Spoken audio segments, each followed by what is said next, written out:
Ambulance সিন্ডিকেটের হাতে জিম্মি খুলনা মেডিকেল কলেজ হাসপাতালের রোগী ও তাদের স্বজনরা।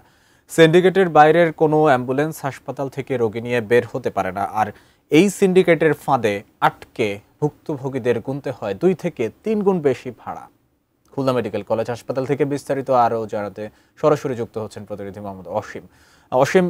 অ্যাম্বুলেন্স সিন্ডিকেট এটা রোগী এবং স্বজন তাদের দুই দিনের জন্যই একটা হুমকি বলা যায়। তো এই ধরনের সিন্ডিকেট কারা চালাচ্ছেন, কি তথ্য আছে আপনার কাছে?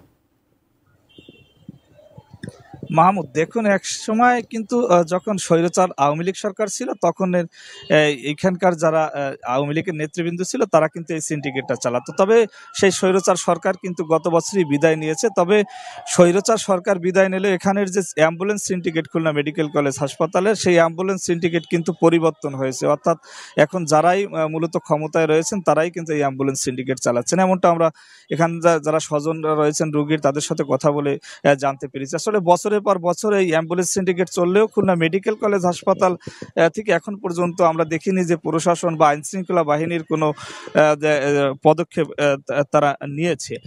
আর এখানে দেখুন, খুলনা মেডিকেল কলেজ হাসপাতালে শুধুমাত্র 5টি সরকারি অ্যাম্বুলেন্স রয়েছেন এবং 84টি বেসরকারি অ্যাম্বুলেন্স রয়েছেন। আসলে এই 84টি মূলত সিন্ডিকেট করে। সরকারি যে অ্যাম্বুলেন্স রয়েছে শুধু সেগুলো কিন্তু আমরা দেখেছি যে বাক্সবন্দি হয়ে রয়েছে। এই অ্যাম্বুলেন্সগুলো মাসে হয়তো বা 2-3 দিন কাজে লাগায় এবং যারা এখানের সংশ্লিষ্ট তারা রয়েছেন তারা কিন্তু বিভিন্ন কাজে লাগায়। তবে রুগী বহনে এখন পর্যন্ত আমরা খুলনা যে মেডিকেল কলেজ হাসপাতালে 5টি সরকারি অ্যাম্বুলেন্স রয়েছে সেটি আমরা খুব বেশি একটা ব্যবহার করতে দেখিনি। সে কারণেই এই সুযোগগুলো যে এই বেসরকারি যে মালিকানাধীন অ্যাম্বুলেন্সগুলো রয়েছেন সেই অ্যাম্বুলেন্স কিন্তু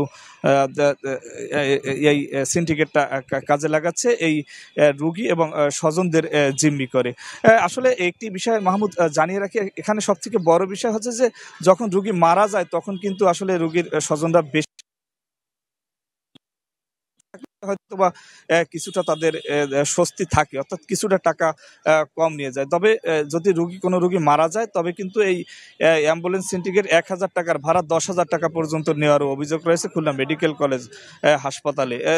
আমার কাছে সব মিলিয়ে এই ছিল মাহমুদ খুলনা মেডিকেল কলেজ হাসপাতালে অ্যাম্বুলেন্স সিন্ডিকেটের সর্বশেষ খবর।